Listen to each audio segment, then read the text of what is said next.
요즘 한 걸그룹이 지역 경제를 되살리고 있다고 합니다. 그 유명한 거제 야호의 라센느가 출동을 했다면서요? 네, 걸그룹 리센느가 멤버 원희의 고향인 거제를 소개하는 컨텐츠를 선보이면서 전국적인 관심을 받았습니다. 특히 거제 야호라는 밈이 SNS를 중심으로 퍼지면서 덕포 해수욕장과 인근 상권까지 관광객들의 발길이 끊이지 않고 있다고 합니다. 네, 사실 연예인이 지역을 홍보하는 일들은 종종 있어 왔는데 이번에는 지역 신문까지 그 인기에 합세했다면서요? 네, 맞습니다. 경남신문은 단순히 리센느 소식을 전하는 데 그치지 않고 직접 현장을 방문했는데요. 관광객과 상인들을 인터뷰하고 실제 관광 효과와 지역 분위기를 영상으로 담으면서 전국적인 관심을 끌었습니다. 특히 조회수가 정말 상당했다고 들었는데 이렇게 지역 신문이 인기를 끄는 경우는 상당히 흔하지 않죠? 네, 관련된 영상은요, 적게는 10만 회, 많게는 40만 회 이상의 기록을 했습니다. 경남신문을 처음 알게 되었다, 구독까지 했다라는 반응이 이어지면서 실제 구독자도 단기간에 2,000명 넘게 올랐다고 합니다. 와, 구독자 2,000명 대단한 수치입니다. 그런데 관광객들이 많아지면 또 다른 우려도 생기는데 경남신문은 관광객이 많아질 때를 우려한 어떤 취재도 했다면서요? 네, 휴가철 바가지 요금 우려가 나오자 기자들이 직접 거제시와 상인들을 직접 찾아가 대책을 확인했습니다. 특히 이번 사례는 리센느 멤버의 사투리를 둘러싼 논란도 거제 토박이 주민들을 인터뷰하면서 사실 여부를 검증하는 등 지역 언론만의 취재를 이어갔습니다. 네, 그렇습니다. 이번 사례는 단순한 아이돌의 인기를 넘어서 지역 신문도 함께 성장한 사례다라고 볼 수 있겠습니다. 그 현장을 기록하는 지역 언론의 역할 또한 중요하구나 한번 느꼈던 사례입니다. 자, 계속해서 다음 이슈 넘어가 보도록 하겠습니다. 이 사람처럼 움직이는 휴머노이드 로봇이 현대차 자동차 공장에 본격적으로 이제 들어오게 되었습니다. 현대차 노조는 단순한 기술 도입이 아니라 이거 자체가 문제다 이렇게 보고 있다면서요. 네, 맞습니다. 현대차 그룹은 2028년도 미국 조지아주 공장에 휴머노이드 로봇 아틀라스를 배치할 계획입니다. 처음에는 부품을 생산 순서에 맞춰 준비하는 작업에 투입을 하고 이후 부품 조립까지 확대하는 등 구상을 한 것입니다. 네, 사진만 봐도 로봇이 너무 똑똑해 보이는데 근데 국내 공장에 당장 투입되는 것도 아닌데 노조가 꽤나 민감하게 반응을 하고 있습니다. 결국에는 미국에서 반응이 좋으면 국내 자동차 시장에도 들어올 수 있다, 이런 우려일까요?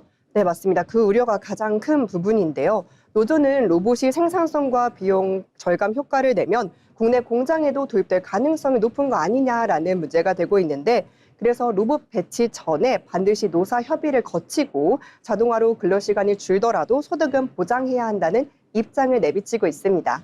네, 근데 해외 완성차 업체들도 이미 휴머노이드 로봇을 공장에 쓰고 있다라고 들었습니다. 이 사람을 대규모로 이제 대체하는 단계까지 왔다, 이렇게 볼 수 있을까요? 아직은 그 단계까지는 오지 않았습니다. BMW와 메르세데스 벤츠 같은 경우에는 모두 부품 운반이나 분류, 품질 검사처럼 반복적이고 신체 부담이 큰 작업부터 시험하고 있는데요. 소수의 로봇을 제한된 공정에 투입해 안정성과 생산성을 확인할 수 있는 단계라고 볼 수 있습니다.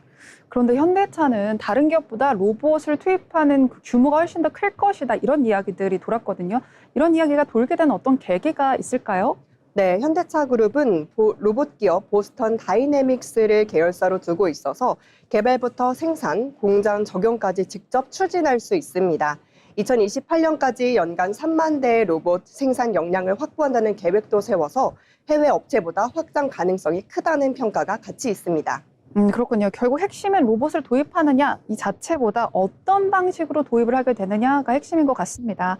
이 생산성 향상과 고용 안정 사이의 균형이 상당히 중요해 보이는 이슈입니다. 계속해서 다음 이슈 넘어가도록 하겠습니다.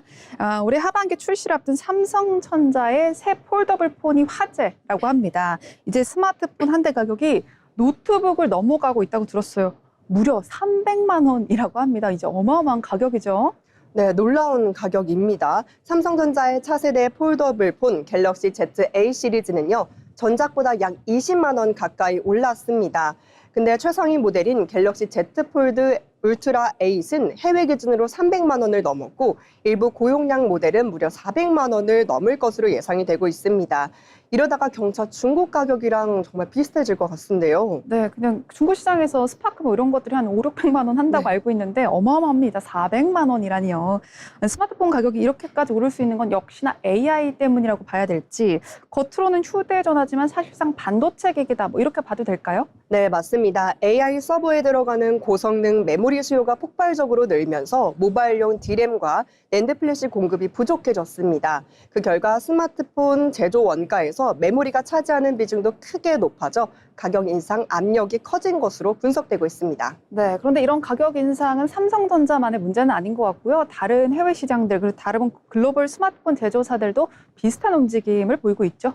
네, 맞습니다. 애플도 차기 아이폰 가격 인상을 검토하고 있고요. 샤오미와 오포 등 중국 업체 등도 저가 전략에서 벗어나고 있습니다. AI 시대를 맞아 핵심 부품 가격이 오르면서 스마트폰 시장 전반이 가격 인상 국면에 들어섰다는 평가입니다. 네, 가격이 이만큼 오르면 소비자 입장에선 성능이 정말 중요해질 것 같은데 이 삼성전자는 어떤 강점을 내세우고 있나요? 네, 삼성전자는 화면 주름 개선과 2억 화소급 카메라, 더 커진 배터리 등 제품 완성도를 높이는 데 집중하고 있습니다. 또 이동통신 3사도 저장 용량 업그레이드와 할인 쿠폰 등 다양한 사전 예약 혜택 등을 마련해 초기 구매 부담을 줄이겠다는 전략입니다. 와, 2억 화소면 진짜 어마어마한데요. 정말 이 많은 화소를 다 쓸 날이 올까 싶긴 합니다. 자, AI 시대가 열리면서 기술 경쟁은 더욱더 치열해지고 있지만 소비자들의 부담도 역시 커지고 있습니다. 계속해서 애플 관련된 이슈 다뤄보도록 하겠습니다. 이 경쟁사인 애플도요, 제품 물론이고 구독 서비스까지 가격을 줄줄이 올리고 있는데 결국에 소비자들의 부담이 이만저만 아닐 것 같아요. 네, 맞습니다. 애플은 지난달 맥북과 아이패드 가격을 인상한 데 이어 방금 말씀 주신 것처럼 최근에는 애플케어 플러스 그리고 애플 뮤직 등 구독 서비스 요금까지 오르고 있습니다. AI 열풍으로 메모리 가격이 급등하고 콘텐츠 라이센스 비용까지 늘면서 가격 인상이 제품 전반적으로 확산되는 모습을 볼 수 있습니다. 네, 맞아요. 저도 최근에 이제 아이폰 17을 샀는데 애플 케어도 그냥 그 수리비 보존해주는 그것만 해도 벌써 26만 원이나 하더라고요. 그래서 너무 깜짝 놀랐던 그런 기억이 납니다. 특히 이번 인상은 스마트폰뿐 아니라 노트북과 태블릿, 서비스 모두 다 줄줄이 인상한 것이어서 화제가 됐는데 배경은 역시나 아까 짚었던 것처럼 AI 반도체 수요 때문일까요? 네, 맞습니다. AI 데이터 센터가 빠르게 늘면서 메모리 공급이 부족해졌고요. 핵심 부품 가격도 크게 뛰었습니다. 팀 쿡 애플 CEO도 지금과 같은 부품 가격 상승은 피하기 어려운 상황이라며 가격 인상이 불가피했다고 설명했습니다. 네, 일본에서는 벌써 아이폰 가격이 오르고 있었는데 이제 국가별로 조정이 시작되고 있다 이렇게 볼 수 있을 것 같습니다. 네, 일본에서는 최근 아이폰 가격이 모델에 따라서 최대 11% 인상됐습니다. 애플은 공식적으로 이유를 밝히지는 않았지만 엔화 약세와 환율 변동이 주요 원인으로 분석이 되고 있습니다. 자, 이렇게 가격이 오르다 보면 결국 소비자들 반응이 궁금해질 수밖에 없는데요. 소비자들은 인상에 대해서 어떤 반응인가요? 네, 커뮤니티와 SNS에서는 살 사람은 결국 사겠지만 가격 부담이 확실히 커졌다와 지금 사길 잘했다. 이제 스마트폰도 오래 써야 할 것 같다라는 반응들이 이어지고 있습니다. 또 AI 때문에 스마트폰 가격까지 오르는 시대가 됐다. 노트북 한 대 값이 휴대전화 가격이 됐다며 가격 상승을 우려하는 목소리도 같이 나오고 있습니다. 실제 해외 커뮤니티에서는요, 가격이 오르기 전에 사서 다행이다라는 말과 함께 앞으로는 기기를 더 오랫동안 사용할 계획이라고 같이 다양한 반응들이 나왔습니다. 네, 삼성에 이어서 애플까지 IT 가격이 이렇게 급격하게 상승되고 있는 모양입니다. 이제 AI 기술 경쟁이 치열해질수록 소비자들은요, 성능뿐만 아니라 가격과 유지 비용까지 꼼꼼하게 따져봐야 될 것 같습니다. 지금까지 트렌드 이슈였습니다.